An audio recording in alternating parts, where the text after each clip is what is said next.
et les Sikoji vous présentent Lundi Sport.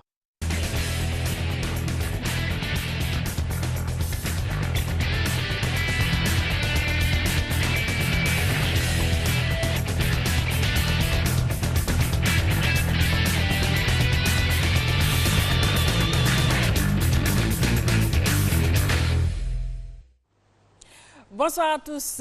Le grand rendez-vous de tous les sports sur la RTI, c'est bien sûr Lundi Sport. Et nous sommes bien présents pour parcourir avec vous l'actualité sportive. Voici les titres. Le week-end a été marqué par les sports de combat. L'ouverture de la saison 2015 de karaté-do et disciplines associées, du jiu-jitsu avec la deuxième édition de la Coupe Ahmed Bakayoko.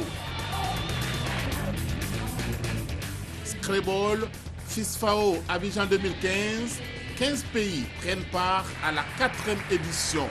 La première journée a été marquée par la belle prestation des athlètes du Mali, du Sénégal et de la Côte d'Ivoire. Basketball, la deuxième session du bureau central de FIBA Afrique à Abidjan s'est penchée sur les nouvelles dispositions et statuts de FIBA Monde.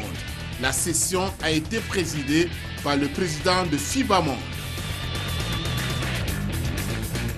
Football, une victoire et match nul, c'est le bilan des 2 matchs amicaux livrés par les éléphants de Côte d'Ivoire les 26 et 29 mars 2015 au stade Félix Houphouët-Boigny. Les Ivoiriens ont eu raison de l'Angola 2-0 avant de concéder le nul face à la Guinée équatoriale 1-1. Honneur aux dames, Fatima Sibé, bonsoir. Bonsoir Anne-Marie Glissant. Aja Soukro, bonsoir. Bonsoir Anne-Marie.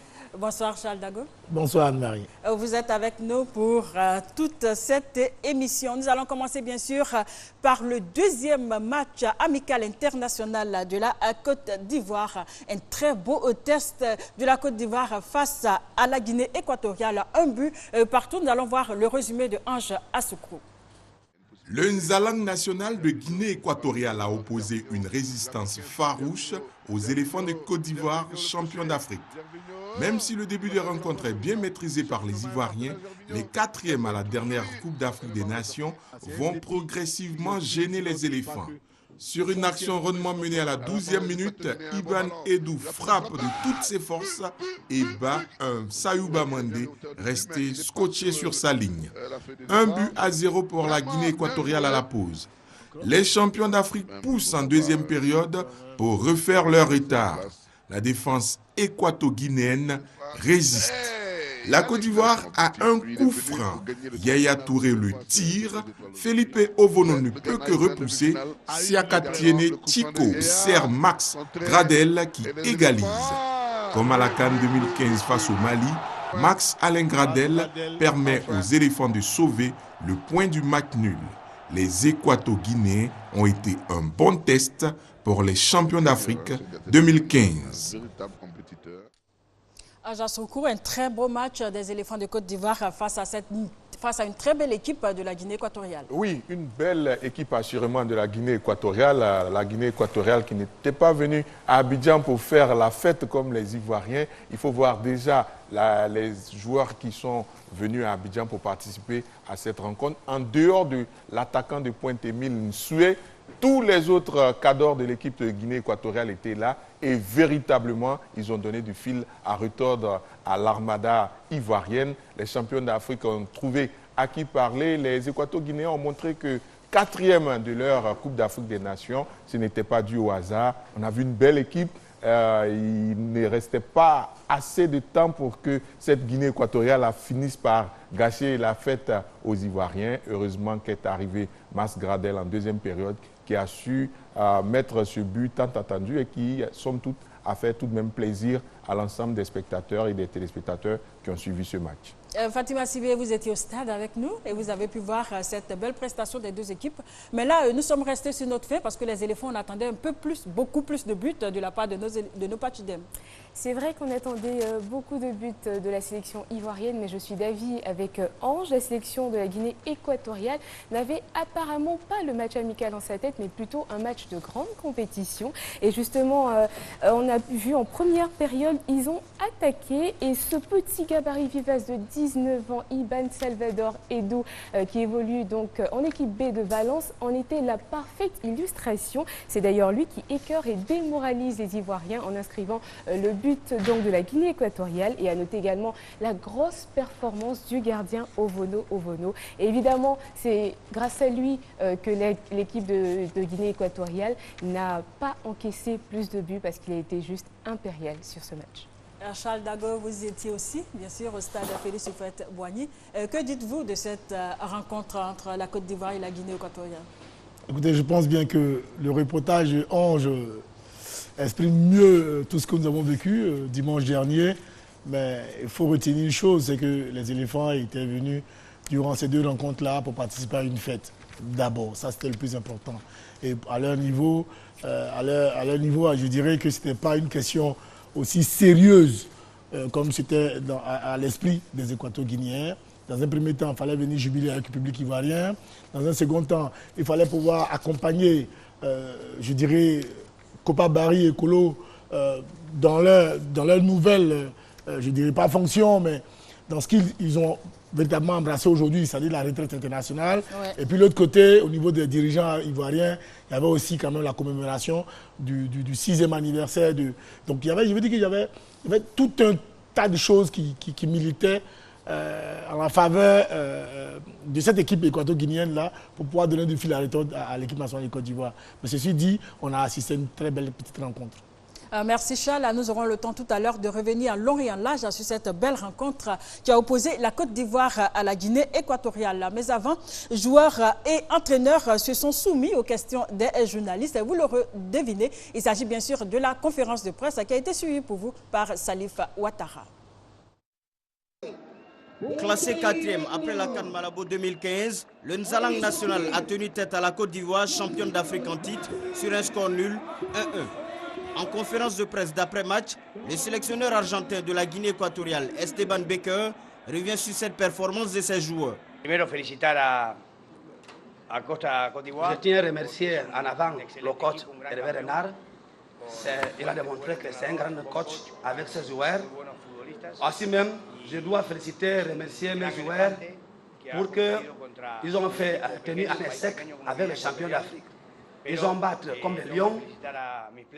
Décisif lors du match, le capitaine du Nzalang national, Javier Balboa, retient plusieurs leçons de cette rencontre. Nous sommes un petit pays avec une équipe trop jeune.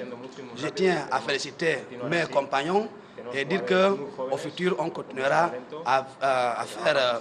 On doit continuer à réussir. Face à la presse, Hervé Renard n'a pas fait dans la langue de bois. Le sélectionneur de l'équipe nationale ivoirienne parle de l'état de la pelouse du stade Félix Houphouët-Boigny. Une pelouse qui a réservé de grandes surprises aux joueurs lors de 2 matchs amicaux. C'est indigne d'une équipe qui est championne d'Afrique de jouer sur un champ comme celui-ci. Hervé Renard note une contre-performance des champions d'Afrique face au Nzalang national de la Guinée équatoriale, victorieux quelques jours plus tôt des Angolais, 2-0. On se fait surprendre sur un but en profondeur où notre gardien fait une erreur de jugement, mais après il y a eu de bonnes choses. Il y a eu une entame de match qui était parfaite. Il y a eu, si je compte bien, j'ai eu demandé à la fin du match 19 tirs, dont 11 cadrés. Donc forcément le gardien adverse a fait un match dans la continuité de ce qu'il a réussi à faire pour cette Coupe d'Afrique. Prochaine sortie des éléphants dans quelques mois. À ce propos, écoutons Hervé Renard. Oula, c'est au mois de juin, on verra bien ce qui se passera d'ici là. On va rebondir sur l'état de la pelouse du stade Félix Houphouët-Boigny qui a créé beaucoup de problèmes aux joueurs. Oui, beaucoup de problèmes quand on sait que nos joueurs sont tous des internationaux et qu'ils ont l'habitude de jouer sur des pelouses vraiment qui sont semblables à des moquettes du salon. Quand il se retrouve sur cette pelouse du stade Félix Houphouët-Boigny, le capitaine des éléphants, Yaya Touré, c'est souvent plein de cette pelouse-là qui ne permet pas aux joueurs ivoiriens de donner la pleine mesure de leur talent. Bon, On espère en tout cas que finalement quelque chose va être fait parce que bon, aujourd'hui on est champion d'Afrique, on va avoir 2 étoiles sur nos différents maillots.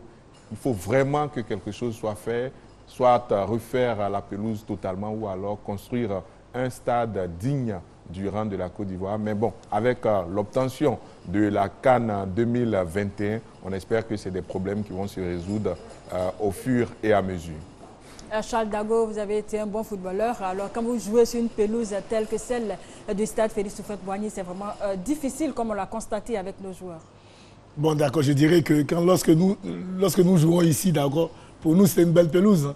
Mais pour Yaya Touré, voilà, pour Yaya Touré, Mas Gradel et autres, comme je l'ai dit, c'est vraiment un champ de patates. C'est vraiment pas évident pour ces jeunes gens-là de pouvoir s'illustrer de fort belle manière. Parce que figurez-vous qu'une telle pelouse aussi lourde, quand on finit un seul match de foot, Houphouët-Boigny, c'est comme si on avait joué 3 matchs en professionnel. Tellement le terrain est lourd, c'est vraiment insupportable. Et quand on assiste à une telle rencontre, surtout le match contre l'Angola, un match qui est passé sur toutes les antennes à travers le monde, je crois que ça ne fait pas honneur à la Côte d'Ivoire. Je souhaite vivement que l'ONS, l'organe chargé quand même de tout ce qui est infrastructure, vraiment prenne ce problème à bras le corps et que pour une fois, on arrive à capitaliser un peu, je veux dire, le dernier trophée que nous avons pu avoir après 23 ans. Il faut bien qu'au sortir de cela, on se rende compte que oui, après 23 ans, on a gagné une Coupe d'Afrique, on pourrait avoir une belle pelouse. En tout cas, Fatima, les éléphants nous ont promis de belles prestations, mais malheureusement, ils ont été quelque peu freinés dans leur élan par, bien sûr, l'état de cette pelouse. Je ne sais pas si c'est adéquat d'en parler encore, parce qu'on a déjà maintes fois parlé de ce problème-là. Oui. Et justement, la fédération qui prévoit 2 matchs sur ce même stade-là, sachant très bien qu'il n'était pas du tout de qualité, rien n'a été fait. C'est juste déplorable. On a bien vu lors du premier match, la pluie n'a vraiment pas aidé les choses. Et puis ensuite, le deuxième match, l'état du terrain n'était pas vraiment praticable. Les joueurs ont fait avec. Voilà. On a eu quand même, malgré tout, une qualité de jeu qui était acceptable. Et puis, je ne sais pas si le problème va être résolu maintenant, parce que ça fait longtemps qu'on en parle. Et je ne sais pas si le fait d'être champion d'Afrique aujourd'hui va changer quelque chose. Mais bon, on y croit et puis on espère que quelque chose sera fait très très bientôt. La fédération n'a véritablement pas le choix, parce que prendre le pari d'organiser ces 2 matchs amicaux à Abidjan, c'est déjà à l'actif de la fédération. Parce que tous ces joueurs-là jouent tous en Europe. De les ramener ici parce qu'ils ont remporté la Coupe d'Afrique des Nations, ça a été une belle initiative. Maintenant, malheureusement, cette initiative-là s'est heurtée à la réalité du terrain, pour ne pas faire de jeu de mots. En tout cas, on espère que le stade Félix Houphouët-Boigny va connaître un bien meilleur visage que celui que nous avons vu lors de ces 2 rencontres amicales, internationales de surcroît. Ce n'était pas vraiment beau pour les uns et les autres à l'extérieur de voir cette pelouse, les éléphants et les autres, nos invités évoluer sur une telle pelouse. Voilà, c'est vraiment déplorable. Nous allons continuer pour voir bien sûr le premier but de la Guinée équatoriale face à la Côte d'Ivoire. C'était vraiment pas évident vu que la Côte d'Ivoire était dans cet temps fort, la Côte d'Ivoire dominait. Et puis là, on voit que c'est la Guinée équatoriale qui marque le premier but. Bon, alors, je pense que Charles Dago en parlera mieux que moi, mais regardez, c'est un bon ballon en profondeur. Les défenseurs sont pris de vitesse, le gardien reste sur sa ligne. On ne comprend pas trop pourquoi, puisque ces défenseurs sont déjà pris. Peut-être qu'en sortant un peu, il aurait pu boucher quelque peu l'angle, mais il est resté et s'est fait vraiment atomiser par cette frappe de Ivan Edu. Oui, Charles. Je suis entièrement d'accord avec Ange. Seulement, il faut reconnaître quand même que la défense a été un peu lourde parce qu'elle n'a pas su, à la limite, Deli n'a pas été couvert par Vieira. Parce que quand on joue à 3 derrière, quand le ballon est sur un côté, il faut absolument qu'il y ait une couverture. Mais au-delà de cela, vraiment, le gardien de but des éléphants est resté vraiment sur sa ligne. Il n'a même pas pu gêner un tant soit peu l'attaquant équato-guinéen. Et bon, c'est comment ça se passe. Hein. Il faut frapper à bout portant sur le gardien. Parce que quand on regarde, il a frappé sur le gardien de but. Et quand on frappe sur le gardien de but, en général, le ballon étant plus rapide que les mains d'un être humain, bon, c'est tout à fait normal que le ballon puisse rentrer dans les poteaux. Bon, sur le gardien aussi, il va falloir faire attention parce qu'on nous accuse souvent de brûler les gardiens. Il va falloir que Sayouma Mandé lui-même il fasse attention à ses prestations dans cette équipe nationale de Côte d'Ivoire. Parce que déjà, face à la Belgique en préparation, ce n'était pas trop ça. Contre l'Angola, c'est vrai qu'il y a eu 0-0, mais on a noté des sorties quelque peu hasardeuses. Et puis sur ce troisième match, il prend un but, il s'est fait remplacer à la mi-temps. Ce n'est pas bon signe quand on sait que sur le plan local, Bobo Sylvain a donné satisfaction. Cissé Abdul Karim n'est pas mal. Namori Diomandé n'est pas mal non plus. Il va falloir qu'il fasse attention. Charles Dago, qu'est-ce que vous pensez justement de la prestation de Sayouba Mandé, voilà. Je pense qu'en dehors de ce but qu'il a encaissé, sa case est restée inviolée pratiquement. C'est vrai qu'il commet une bourde là, et l'entraîneur l'a si bien dit. Mais je ne vais pas aller vite en besogne pour dire qu'il met sa place, je vais dire sérieusement en question. Ouais. Mais il faut reconnaître qu'il a de la concurrence. Il doit reconnaître qu'après la retraite de Copa Barry, il ne doit pas se dire tout de suite, parce qu'on a entendu dire que non, je pense qu'il est temps pour que je prenne les choses en main. Au foot, c'est des choses qui ne se disent pas. Ça doit se constater. On n'a pas entendu Bobo Sylvain dire qu'il devait être titulaire aujourd'hui. Et chemin faisant, il s'est imposé comme titulaire. Mais là, lui, il a vite parlé aujourd'hui pour le coup d'un match amical où il n'y a pas de pression pratiquement, des matchs chargés seulement d'émotions pour les Ivoiriens. Il encaisse un but sur sa ligne. Il y a de quoi se poser des questions. Est-ce qu'il n'était pas sous pression quelque peu, Fatima? Justement, on va parler de pression. Sur ce but-là, je ne sais pas si on va le revoir en illustration. La défense ivoirienne est complètement prise de vitesse justement par ce jeune attaquant, je le disais. Personnellement, j'ai noté une prestation d'Elie Simon, pour moi, pas du tout à la hauteur des éléphants de Côte d'Ivoire. Contrairement au premier match. Contrairement justement au premier match. Jouer en Félicia, on sait, avec la pression du public qui attend beaucoup de ces athlètes, surtout lorsqu'ils portent le maillot de la sélection, c'est énorme. Alors pour ses débuts, on ne va pas l'enfoncer, on va lui laisser le temps parce qu'on rappelle qu'il n'était pas de l'expédition en Guinée équatoriale, donc il va prendre le temps de rentrer un peu dans cette équipe. Mais c'était un des points négatifs justement de ce match. Et puis Mandé Sayouba, on l'a dit, je pense que lui aujourd'hui, il n'a plus vraiment d'excuses. Ange Assoukro est encore gentil quand il dit qu'il faut qu'il se reprenne et tout. Moi je pense que Mandé Sayouba est quand même un gardien qui a eu du temps. Il a été longtemps avec la sélection, il a pu observer. On parlait même de Mandé Sayouba en tant que numéro 2 alors qu'on ne parlait même pas encore de Bobo Sylvain. Bobo Sylvain a pris sa place de titulaire et il a montré tout de suite qu'il était là, qu'il était efficace, qu'il fallait compter sur lui. Et ça, c'était vraiment positif. Mandé Sayouba, excusez-moi de le dire aussi sèchement, mais je pense que si on compte sur lui en tant que gardien titulaire, on aura énormément de problèmes. On va écouter Charles à ce propos. Ouais, je veux dire, bon, je partage un tant soit peu l'opinion de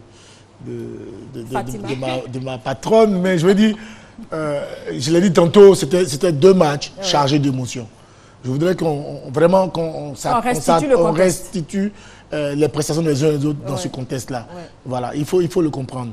Parce que si on veut parler des performances des uns et des autres, je dirais que Eric Bailly n'a pas aussi été excellent parce que les relances étaient approximatives, il a raté beaucoup de... Mais je veux dire, quand on est dans les émotions, à un moment donné, on n'est pas concentré comme il se doit. Et donc, je souhaiterais que les uns et les autres fassent table rase un peu de ces 2 matchs-là et qu'on pense plutôt aux matchs les plus sérieux. Parce que, comme je l'ai dit tantôt, les jeunes gens sont venus pour festoyer avec le public ivoirien. Secondo, accompagner les grands frères durant leur retraite et puis participer quand même un temps soit peu à la reconnaissance de ceux qui sont morts le 29 mars 2009. Et donc, tout ça ne peut pas favoriser quand même une véritable prestation des éléphants de Côte d'Ivoire. Et si on doit ajouter la pelouse aussi encore, on ne peut pas en vouloir et au gardien de but et à Deli et à... Donc pour vous, Charles Dago, on ne doit pas lui en tenir rigueur. Non, moi je pense que je suis quelque peu d'accord avec Charles Dago par rapport à ce qu'il dit. Quand c'est comme ça, il faut faire attention à l'adversaire qu'on choisit. Ben non, parce que vous avez vu cet adversaire-là, lui, il a montré qu'il est venu pour jouer au football. Non, mais c'est un match amical international très important aussi qui compte pour le classement FIFA. C'est ce que je dis, c'est nous qui avons choisi l'adversaire. Et on a pris un adversaire qui est de qualité. Mais les joueurs, comme Charles Dago l'a si bien décrit, eux, ils sont venus dans l'esprit de faire la fête.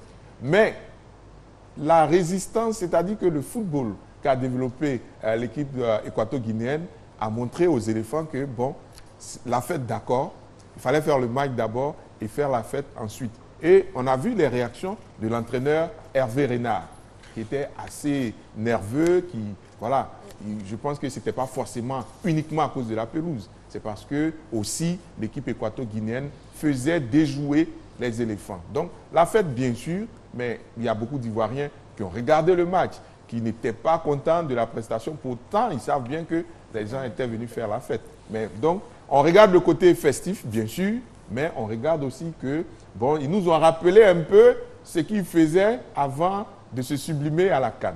Oh, mais Ange, mais je ne crois pas que les éléphants avaient seulement la tête à la fête. Je ne crois pas du tout, parce que la prestation qu'on a vue des éléphants de Côte d'Ivoire, ils se sont donnés à fond, face d'abord à l'Angola et puis ensuite face à la Guinée équatoriale. Non, mais je ne crois pas qu'on se soit donné à fond. Franchement, je ne crois pas qu'on se soit donné à fond. On a joué tranquille. Franchement, on a joué tranquille. Parce que, face à la Guinée équatoriale. Oui, même face à l'Angola. Vous avez vu, en deuxième mi-temps, c'est l'Angola seul qui est arrivé à faire 3-4 passes de suite sous cette pluie-là. On a joué tranquillement, relax. Franchement. En fait, quand on regarde la deuxième mi-temps, moi je dis la même chose que vous. Oui, je dis la même chose. Je dis que ce que vous dites, moi je pense que c'est exact. Parce que déjà quand on regarde la composition de l'équipe, si ce match-là avait été pris comme un match vraiment, je pense qu'on n'aurait pas commencé avec les joueurs avec qui on a commencé. Tout à fait. Notamment en attaque. Mais je dis que c'est vrai, on est venu faire la fête, mais quand on a vu que l'adversaire, lui, n'avait pas la tête à la fête, ça fait que c'était plus compliqué pour les joueurs maintenant de se remettre dans le match à partir du moment où la Guinée équatoriale a marqué un but. Et comme dit notre réalisatrice Kadi Sanogo, après le but, ils ont adopté le système tabouret. Donc ça devenait plus compliqué. Mais je ne dis pas qu'ils avaient la tête à la fête et tout. Juste hein, simplement. Pour qu'on soit un peu clair sur le cas Mandé Sayouba, je dis juste une chose. On est en train de disputer un match amical. Quand on sait qu'on est en train de chercher une place, parce que Mandé Sayouba n'a pas sa place en tant que titulaire, est-ce que vous pensez que lui, il a le droit d'avoir l'esprit à la fête? Non, je ne pense pas. Il a là l'opportunité de montrer en fait aux sélectionneurs... Non, mais il est dans l'esprit général. Hein. Il ne peut pas lui seul se mettre à part dans son esprit. Mais déjà, ça fait, c'est un match amical, il faut taper fort en général. C'est pas, s'il n'arrive pas à gérer la pression en match amical, à quel moment il gère? Quand on est en finale de Coupe d'Afrique? Fatima, ça va. Bon, nous allons continuer. Merci, c'est très intéressant ce que vous dites. Mais en même temps, on va voir le match, l'égalisation de la Côte d'Ivoire, le but qui est venu de Max Alain Gradel. Gradel qui est très en forme, on peut le souligner en ce moment. Le but est venu plutôt de Tiene Siakachiko. Oui, mais c'est Gradel qui a concrétisé. Oui. Voilà. C'était un bon coup franc déjà de Yaya Touré. Il en avait exécuté plusieurs et à chaque fois, ça avait été repoussé par le gardien de but. Et cette fois-ci, ça a été repoussé dans les pieds de Tiene Siakachiko, qui a su servir Mas Gradel. Bon, Mas Gradel, c'est pratiquement maintenant le sauveur de l'équipe nationale de Côte d'Ivoire, l'homme des situations difficiles. Contre le Mali, quand c'était chaud, il a fallu Mas Gradel pour venir décanter la situation. Et alors, que dire du match face au Cameroun, où il marque ce but-là qui permet à la Côte d'Ivoire de passer en quart de finale. Donc, en tout cas, il est dans une bonne dynamique. Et également à Saint-Étienne, il a de belles performances. Charles Dago? Oui, je pense qu'il réussit des belles choses, mais là, sur ces deux matchs-là aujourd'hui, je pense, comme je le soutiens, ils étaient tellement à l'idée de faire la fête. Sinon, Mas Gradel, il avait raté pratiquement tous ses contrôles. Hein. Durant ces deux matchs-là, tous ses contrôles étaient pratiquement ratés. Mais justement, comme Ange l'a dit tout à l'heure, c'est-à-dire que dès qu'on a encaissé le but, après, on s'est remis en cause tout de suite pour dire, écoutez, on ne peut pas perdre un match sur notre terrain. Et donc, durant les 30 dernières minutes, les éléphants ont pratiquement pesé sur cette défense jusqu'à ce qu'on arrive à l'égalisation. Bon, Dieu merci, c'est toujours Mas Gradel qui marque, mais ne disons pas que c'est lui qui nous sauve parce que c'est son rôle, c'est lui de marquer. Donc, si lui ne marque pas, c'est quelqu'un d'autre qui marquera. Donc, chez nous, on ne dit pas celui-là qui nous sauve. Non, c'est tout le monde parce qu'il lui fallu que Yaya tire bien le coup franc et que le gardien le relâche. C'est une action collective, vous voilà, voulez dire. C'est toujours comme ça que nous raisonnons. Mais Dieu merci, c'est Mas Gradel qui arrive à réussir les dernières actions pour le compte des éléphants. Mais vivement que cela perdure. Oui, Fatima. Alors, Hervé Renard avait choisi d'aligner pour ce second match la paire Sio Giovanni Salomon Kalou en plus de Gervinho. Une attaque qui s'est créée énormément d'occasions de but, mais qui a pêché sur la finition. C'était juste écœurant. Quand on était là et qu'on voyait toutes ces occasions manquées, on se disait « Ouh là là, là, ça risque d'être hyper chaud ». Ensuite, l'entrée donc de la paire Max Gradel, Bonnie Wilfried, l'attaque qui avait déjà fait ses preuves lors du match contre l'Angola, a récidivé, permettant aux éléphants de recoller au score. On va parler de bons points. Hein. C'est vrai que j'ai donné des points négatifs. Avant, Fatima, vous avez parlé tout à l'heure d'occasions ratées. On a l'occasion avec la réalisation, bien sûr, de voir quelques actions ratées lors de cette rencontre contre Côte d'Ivoire, Guinée équatoriale. On commence dès la 4e minute, hein, c'est une banderie piquée par Gervinho. Malheureusement, il ne va pas faire un bon choix, n'est-ce pas, Charles Dago? Oui, tout à fait. Là, il réussit une percée, il fait, un appel en profondeur, surtout sur la première action. Il fait un superbe crochet, il doit remiser le ballon dans l'axe pour son partenaire qui arrive. Mais là, il décide de frapper au premier poteau, c'était un mauvais choix. Et sur cette deuxième action-là, oui, sur cette action encore, il passe bien et malheureusement, il ne cadre pas. Voilà. Et là, c'est Salomon Kalou qui fait ça, une je suis convaincu que ce garçon, le jour qu'il sera dans un bon jour, comme on le dit, pourra nous placer quelques buts. Mais c'est surtout Giovanni Sio. Vraiment, sur cette action, il fait un super crochet. Et puis après, il écrase beaucoup sa frappe. Ouais. Donc, je pense que Seredier vient à la rescousse. Voilà. Et Seredier, qui est demi-défensif, se retrouve vraiment dans la surface de réparation. Il s'arrache, il arrive à frapper. Lui encore, il cadre le ballon, c'est tant mieux. Et Bonnie Wilfried, qui n'a pas l'habitude de rater ce genre tout à fait. C'est une occasion qui montre quand même qu'on avait tous la tête à la fête. Parce que véritablement, une telle occasion... On peut jouer de malchance aussi, hein, même si on n'a pas la tête à la fête. Oui, mais un attaquant de la taille, de la trempe de Bonnie Wilfried est constamment concentré. Constamment concentré. Ces occasions, on ne les gagne pas 2-3 fois dans un match. Et donc, en général, il faut cadrer d'abord la frappe. Si c'est le gardien qui fait l'exploit, c'est tant mieux. Mais vous devez le cadrer. Mais je ne pense pas que parce qu'on a la tête à la fête que Bonnie Wilfried va... sciemment, je veux dire, rater. Non, je ne dis pas sciemment. Quand on a la tête à la fin, ça veut dire qu'on n'est pas concentré. Et quand on n'est pas concentré, généralement, sinon, un tel retrait, généralement, on met le ballon d'où il vient. On met le ballon d'où il vient. Ça, ce sont les b.a.-ba du foot. Fatima. Et là, Bolivie l'aurait fait. Je pense qu'on aurait eu gain de cause. Ben, en tout cas, comme disait Fatima tout à l'heure, en début de rencontre, vraiment, on a eu beaucoup d'occasions de but. Et des occasions nettes. Hein. Là, Giovanni Gio, super crochet et il écrase sa balle. C'est-à-dire qu'on sait qu'il est derrière.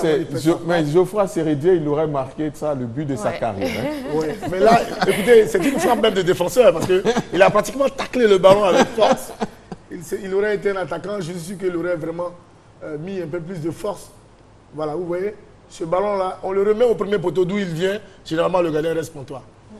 Voilà, en tout cas, nous avons assisté à une très belle rencontre qui a opposé la Côte d'Ivoire à la Guinée équatoriale. Nous allons continuer pour dire que lors de ce match amical international, le public, bien sûr, a répondu présent, les forces de l'ordre aussi. Les policiers ont tenu à montrer que, comme les éléphants de Côte d'Ivoire, ils ont aussi une excellente condition physique. C'est un petit clin d'œil de Benson Pierre Aka à la police nationale. Un mois et demi après avoir mené la Côte d'Ivoire au sommet de l'Afrique du football, les éléphants ont à nouveau communié avec leur public au stade Félix Houphouët-Boigny. Les forces chargées du maintien de l'ordre ont participé activement à la réussite des 2 matchs face à l'Angola et à la Guinée équatoriale. La musique de la garde républicaine a offert sa singulière signature symphonique au public du Félicia.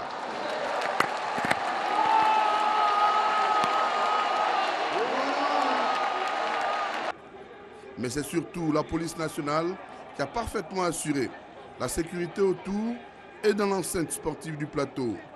Et quand on a bien surveillé une manifestation sportive, on tient à montrer à tous qu'on est soi-même de vrais sportifs.